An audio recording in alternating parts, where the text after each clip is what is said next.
রাস্তায় বসার লোক আমরা।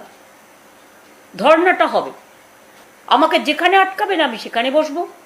রাস্তার লোক ছিলেন 15 বছর আগে। এখন 15 বছরে বৈভব, শাসন ব্যবস্থার বৈভব, সমস্ত ক্ষমতা ভোগ করবার পর, সুযোগ সুবিধে ভোগ করবার পর, বিমানে যাতায়াত করবার পর, হেলিকপ্টারে এক জেলা থেকে আরেক জেলায় যাওয়ার পরে, নবান্নের 14 তলায় 15 বছর কাটানোর পর তার পক্ষে আর রাস্তায় বসা সম্ভব না। 5 মিনিট 10 মিনিট বসাও খুব কঠিন হবে। তাহলে মমতা বন্দ্যোপাধ্যায়ের এখন পজিশনটা হয়েছে অনেক এরকম যে অতীত আমায় ফিরিয়ে দে মা, কিন্তু অতীত মমতা বন্দ্যোপাধ্যায়কে আর ফিরিয়ে দেবে না। কারণ 15 বছরের যে অভিজ্ঞতা মানুষের হয়েছে, ফলে মানুষের আর নতুন কোনো আগ্রহ মমতা বন্দ্যোপাধ্যায়ের প্রতি নেই। প্রত্যাখ্যান মানুষ যেটা করেছে, সেখান থেকে আর মমতা বন্দ্যোপাধ্যায়কে গ্রহণ করার মতন অবস্থায় মানুষ নেই। ফলে আজকে পুলিশ 2 ঘন্টা সময় দিয়েছে, 2 ঘন্টায় তিনি অবস্থান করতে পারেন।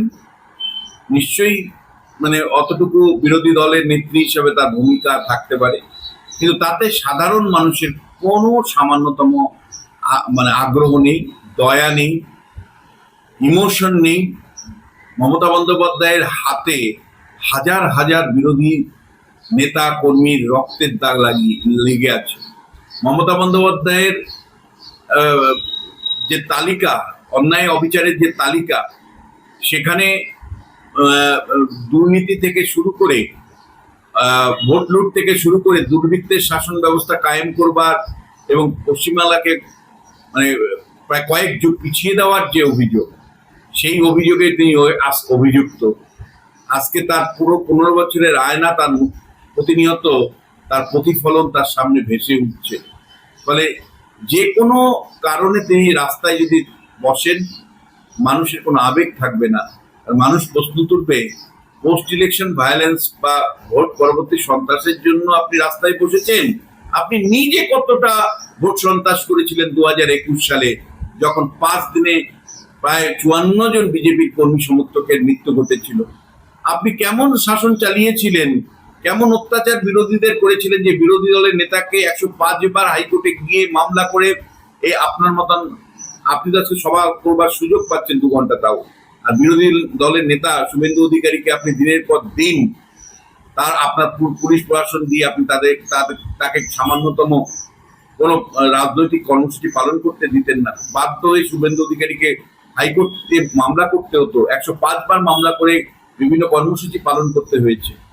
ফলে আপনি যখন আজকে বিরোধী দল হিসাবে ভূমিকা পালন করতে নামছেন, মানুষ প্রশ্ন তুলছে যে 15 বছরে আপনি কি ধরনের অত্যাচার বিরোধীদের উপর করেছিলেন, কিভাবে 321 জন বিজেপি কর্মীর মৃত্যু ঘটেছিল আপনার কর্মীদের হাতে, কিভাবে দিনের পর দিন ফলস মামলা, গাজার মামলা দিয়ে বিরোধীদেরকে আপনি জেলে পাঠিয়েছিলেন, কিভাবে 200-র উপরে সিপিআইএম এ কর্মী সমর্থকের মৃত্যুর কারণ আপনার সরকার ছিল, এবং কি ভাষায় আপনি এবং আপনার ভাইপো কথা বলতেন।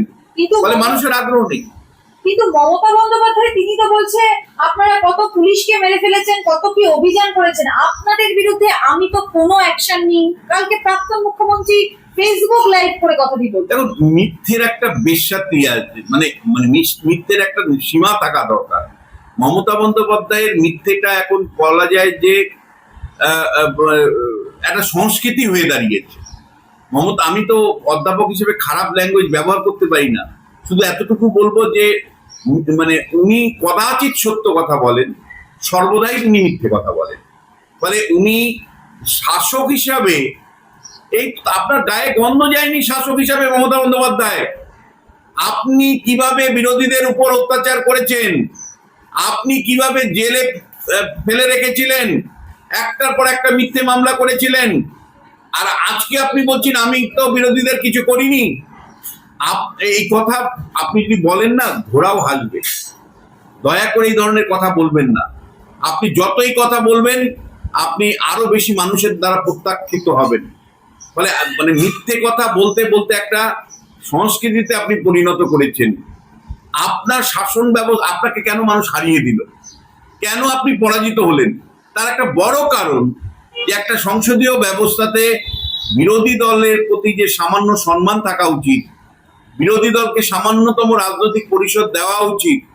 বিরোধী দল দিনের পর দিন কাতরেছে, কেঁদেছে, হাহাকার করেছে, মৃত্যুর মুখে পতিত হয়েছে, আর আপনি সে নিয়ে পৈশাচিক উল্লাস করেছেন। মমতা বন্দ্যোপাধ্যায় পৈশাচিক উল্লাস করেছেন। আমার মনে আছে 2023-এ ভাঙড়ে 5 জন আইএসএফ কর্মীর মৃত্যু, বা মানে পঞ্চায়েত নির্বাচনের সময় নমিনেশন সাবমিট করবার যখন করতে পারেনি, দিনের পর দিন আপনার তৃণমূল কর্মীরা পুলিশ প্রশাসনের সাহায্য নিয়ে যেভাবে আইএসএফ কর্মীদের উপর অত্যাচার করেছিল, যেভাবে 100 বিজেপি কর্মী মৃত্যুর বিনিময়ে 2023-এর পঞ্চায়েত নির্বাচন হয়েছিল, যেভাবে 18-র পঞ্চায়েত নির্বাচনের প্রায় 100 মানুষের মৃত্যু ঘটেছিল, তারপরে আপনার ভাষ্য কি ছিল? কিচ্ছু হয়নি। এই আপনার যে ভাষ্য, সেই ভাষ্যের জবাব দিতে পারত বিজেপি, কিন্তু বিজেপির নেতাদেরকে ধন্যবাদ, প্রতিনিয়ত তারা বলছেন। এমনকি অভিষেক বন্দ্যোপাধ্যায় একটা ফলস মার্ডার কেস নাম করে ডাক্তার যেখানে সার্টিফাই করছে না সোনারপুরে, সেই রকম একটা বাড়িতে গিয়ে সহানুভূতি বা ভিকটিম কার্ড খেলতে গিয়ে যখন মানুষের রোষানলে পড়েন, দিন তার উপরে বর্ষিত হয়। তারপরে কিন্তু শ্রমিক ভট্টাচার্য থেকে শুভেন্দু অধিকারী প্রত্যেকেই কিন্তু পরিষ্কার সেটাকে সমর্থন করেননি, নিন্দা করেছেন। আর একইভাবে যারা যুক্ত ছিল সেরকম 6 জনকে তারা কিন্তু অ্যারেস্ট করেছেন। আপনার প্রশাসন কিন্তু এই ধরনের ঘটনা, বিরোধীরা যখন দিনের পর দিন শুভেন্দু অধিকারী আক্রান্ত হতেন, সুকান্ত মজুমদার আক্রান্ত হতেন, দিলীপ ঘোষ আক্রান্ত হতেন, শ্রমিক ভট্টাচার্য আক্রান্ত হতেন, জেপি নাড্ডা আক্রান্ত হয়েছেন, তখন আপনি কিন্তু পরিষ্কার এটাকে জনরোষ বলে চালাতেন।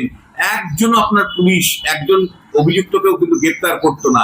আপনি ভেবেছিলেন যে বিরোধী দলের নেতাদের উপরে এই ধরনের পৈশাচিক অত্যাচার করবেন, চিরজীবনের জন্য করবেন।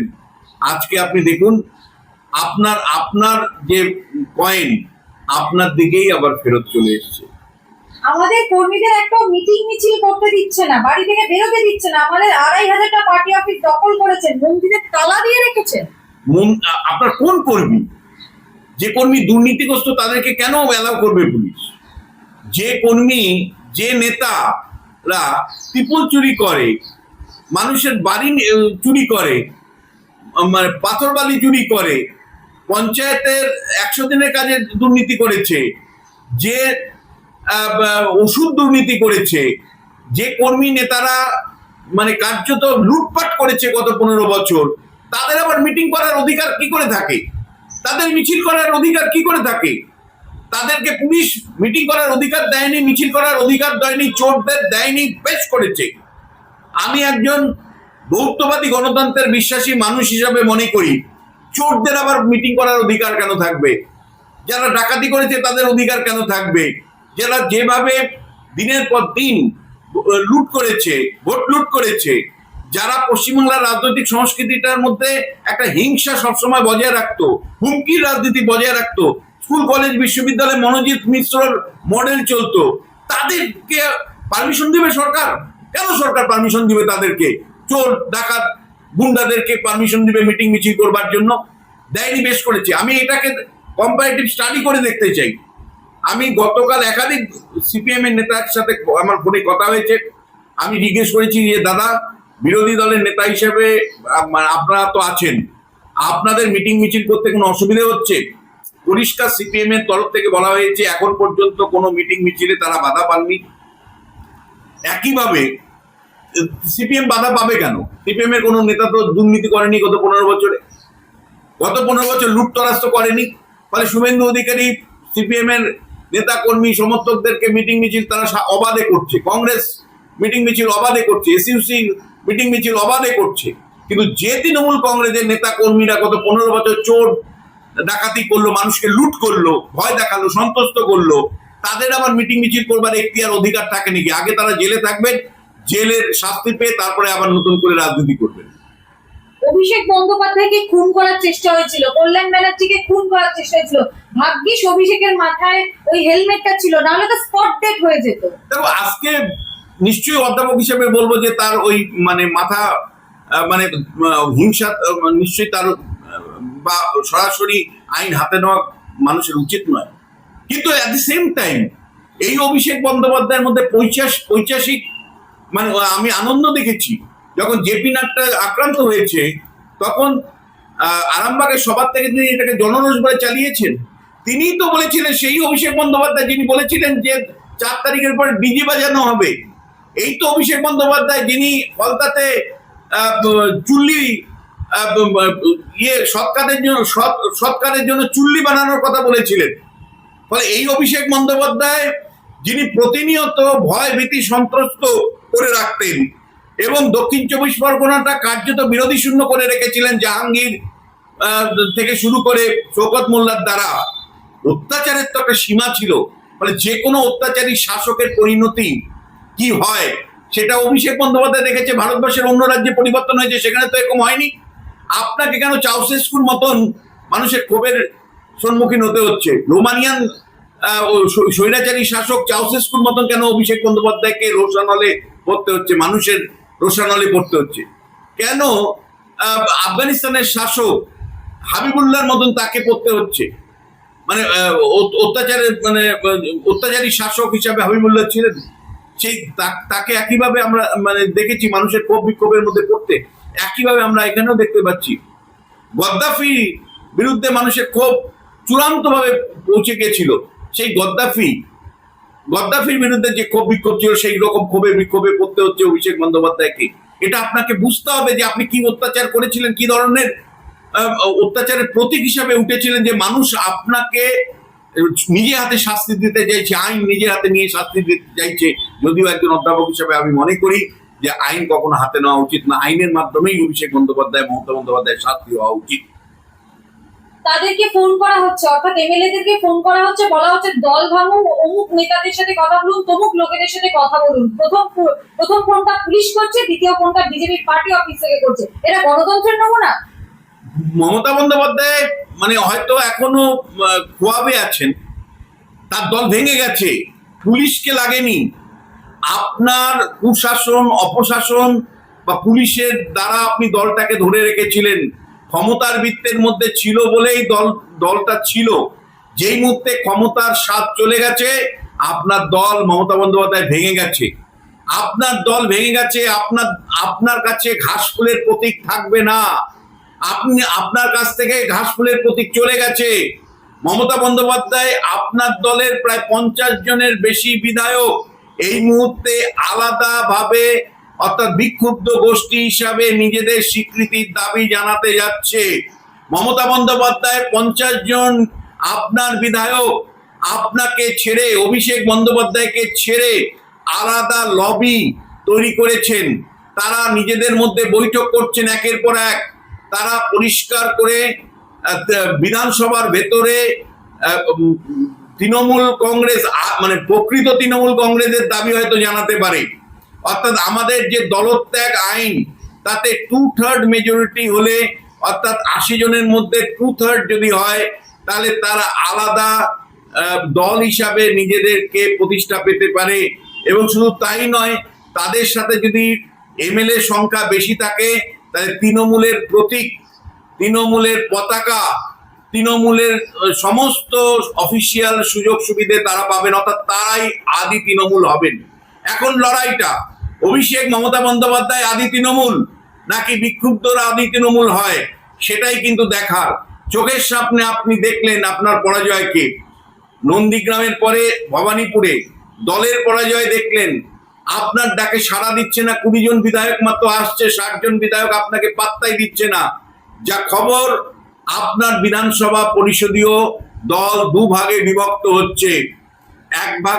একটা ছোট্ট অংশ আপনার সাথে থাকবে, আর বাকি পুরো অংশটাই কিন্তু আলাদা গোষ্ঠী হিসাবে শেষ পর্যন্ত আদি তৃণমূল হিসাবে দাবি করতে পারে। আপনার আমও গেল, ছালাও গেল মমতা বন্দ্যোপাধ্যায়।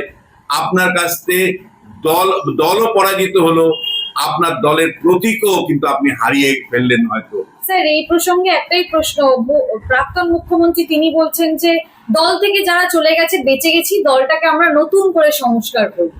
আর ওনার সেই সুযোগ নেই, কারণ দলকে উনি সংস্কার করতে পারতেন 15 বছর আগে। যদি 15 বছরে তার অত্যাচারী শাসন, অন্যায়ের শাসন অবিচারের শাসন, দুর্নীতির শাসন মানুষ না দেখতো, তাহলে কিন্তু অবশ্যই মমতা বন্দ্যোপাধ্যায়, 11-র আগের মমতা বন্দ্যোপাধ্যায় আর আজকের মমতা বন্দ্যোপাধ্যায় এক নয়। মা কি ছিলেন, মা কি হলেন?